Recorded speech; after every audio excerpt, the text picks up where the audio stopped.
क्या यार, second semester चल रहा है और अब मेरा पढ़ाई करने का मन नहीं करता। क्यों? ऐसा क्या है जो तेरा पढ़ाई करने का मन नहीं करता? कॉलेज में हम इतनी हॉट हॉट लड़कियां हैं, फिर भी सभी लड़के एक ही लड़की को देखते हैं। अच्छा ऐसा है क्या? मुझे तो पता ही नहीं था। कौन है वो खुशनसीब जिसे पूरा कॉलेज देखता है? कहीं तुम मेरी बात तो नहीं कर रही हो? शक्ल देखी है तुमने अपनी? अरे तुम्हारी बात नहीं कर रही हूँ मैं, उसकी बात कर रही हूँ। Richa, Richa the famous girl in this college. Oh अच्छा, तुम उस लड़की की बात कर रही हो जो बहुत ज्यादा अमीर है? आई थिंक खुराना की बेटी। हाँ बहन, मैं उसी की बात कर रही हूँ। सभी लड़के उसी के पीछे लट्टू हैं। उसका मुकाबला तो हम भी नहीं कर सकते, लेकिन मैंने सुना है कि वो हमारे कॉलेज की चंपू लड़के के पीछे पागल है। चंपू नहीं, उसका नाम शौर्य है। वो बहुत डिसेंट और बेचारा बहुत गरीब है।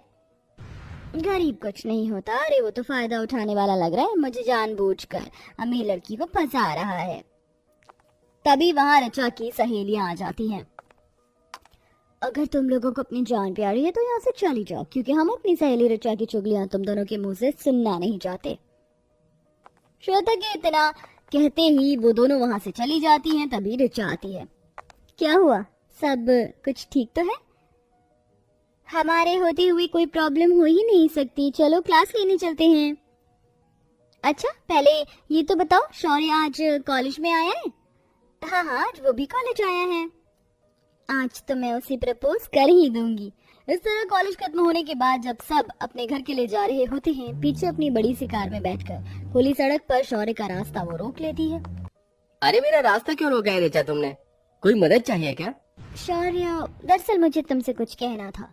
ये हमारा फाइनल ईयर है और मैं अपने दिल की बात कहना चाहती थी। दरअसल मैं तुमसे बहुत प्यार करती हूँ, तुमसे शादी करना चाहती हूँ। अरे पागल हो गई हो? मैं बहुत गरीब हूँ, तुम्हारे लायक नहीं हूँ। तुम मुझसे बहुत आगे हो, बहुत अमीर हो। मैं तुम्हारा मुकाबला नहीं कर सकता। प्यार में अमीर और गरीब कहाँ से आ गया? मैं तुमसे सच में बहुत प्यार करती हूँ। मैं तुम्हारे बिना किसी और की नहीं होना चाहती। मुझे मना मत करो। क्या तुम मुझसे प्यार नहीं करते? मैं तुम्हें पसंद बहुत करता हूँ, कहीं न कहीं प्यार भी करता हूँ, पर इस प्यार की कोई मंजिल नहीं। तो मेरा हाथ तो थामो, सब कुछ ठीक हो जाएगा। मैं तुम्हारे साथ गरीबी में भी खुशी से रह लूंगी। रिचा ऐसा कहकर शौर्य का हाथ पकड़कर उसे अपने घर ले आती है, जहाँ वो उसे अपने अमीर बाप से मिलवाती है। डैड, ये शौर्य है। शौर्य ये मेरे डैड है। डैड, मैं शौर्य को पसंद करती हूँ। अच्छा तो ये बात है। तो बेटा तुम कितना कमाते हो? कौन सी एमएनसी कंपनी में जॉब करते हो? जी मैं अभी ग्रेजुएशन कर रहा हूँ। ग्रेजुएशन के बाद विदेश जाने का कोई प्लान? कौन सी कंट्री में जाओगे? कहाँ कैसे रहोगे? अमेरिका, ऑस्ट्रेलिया या लंदन? तुम्हें पता है रिचा के आगे की पढ़ाई में ऑस्ट्रेलिया से करवाने वाला हूँ। डैड, आप ये सब क्यों बोल रहे हैं? मैंने आपको सब कुछ समझाया था ना। ये दो कौड़ी का आदमी तुम्हें कभी खुश नहीं रख सकता रिचा। मेरी बात मानो, इसका ख्याल अपने दिमाग से निकाल दो। मैं तुम्हारी ऑस्ट्रेलिया की टिकट करवा दी है, अब आप आगे की पढ़ाई वहीं से करेंगे। नहीं डैड, मैं शौर्य से प्यार करती हूँ और उसी से शादी करूंगी। अगर आपको ये रिश्ता मंजूर नहीं है तो ना सही। रिचा ऐसा कहकर शौर्य का हाथ पकड़ती है और उसे अपने महल जैसे घर से बाहर ले आती है। ये धन दौलत, ये ऐशो आराम मैं आज त्यागती हूँ। क्या तुम मुझे अपने लिए स्वीकारती हो? रिचा की ये बात शौर्य के मन में घर कर जाती है। इसके बाद वो उसे एक मंदिर में शादी करके अपने साथ अपने घर ले आता है। माँ, माँ कहाँ हो आप? माँ देखो कौन आया है। अरे क्यों चिल्ला रहा है? माँ मुझे माफ कर देना, आपको बताया नहीं। ये रिचा है, आज से ये आपकी बहू है। अरे तू घर पर बहू लेकर आया है? रुक जा, पहले मैं बहू का गृह प्रवेश तो करवा दूं। सरिता रिचा का गृह प्रवेश करती है, लेकिन घर के अंदर आने के बाद रिचा को घर में बहुत गर्मी लगती है। हे भगवान, यहाँ तो कुछ भी नहीं है। ना कूलर है, ना एसी है, सिर्फ ये कटक कटक करने वाला पंखा है। रिचा के चेहरे से पसीने टपकने लगते हैं। अरे बहू, तुझे तो गर्मी लग रही है, ये ले हाथ वाला पंखा। इससे थोड़ी देर अपनी बैठे हुए हवा कर ले, मैं तेरे खाने के लिए कुछ लेकर आती हूँ। सरिता इतना कहकर रसोई में जाती है, जिसके बाद रिचा पंखे से अपनी हवा करने लगती है। यहाँ तो बहुत गर्मी है, बिल्कुल भी बर्दाश्त नहीं हो रही। माँ सिलाई करती है, बस उसी से ये घर चल पाता है। लेकिन तुम चिंता मत करो, जैसे ही मेरी नौकरी लग जाएगी तो घर में एक कूलर लगवा दूंगा। रिचा ये सुनते ही अपने मन में सोचती है, मेरी सास इस घर को चला रही है और मेरा पति जैसे तैसे करके अब नौकरी ढूंढेगा। मुझे ये जताना नहीं है कि मुझे इस घर में कोई परेशानी है। क्या हुआ, क्या सोच रही हो? कुछ नहीं, इतने में सरिता ऋचा के लिए खाना लेकर आती है। ये ले बहू, खाना खा ले। माँ जी, आपने क्यों तकलीफ की? अब मैं इस घर में आ गई हूँ ना, मैं सारे काम अपने आप कर लूंगी। पहले तो खाना तो खा ले, काम तो अब तुझे ही करने हैं, ये घर तुझे ही संभालना है। मेरी तो अब उम्र हो गई है, मुझे वैसे भी ये घर और शौर्य के नखरे नहीं संभल पाते। चलिए माँ जी, आप भी हमारे साथ बैठकर खाना खाइए। इस तरह ऋचा गरीब ससुराल में एडजस्ट करने की कोशिश करती है। खाना खाने के बाद सरिता ऋचा को चाय बनाने के लिए कह देती है। अब ऋचा को चूल्हे पर आग जलाकर चाय बनानी थी। आज तक उसने अपनी रसोई में कदम भी नहीं रखा था। बेचारी जैसे तैसे करके चाय बना लेती है। मैं जानती हूँ तुम अमीर घर से हो और तुम्हें गरीब घर में एडजस्ट होने में थोड़ा सा समय लगेगा, लेकिन मैं तुम्हें सब कुछ सिखा दूंगी, आखिर तुम मेरी बहू हो।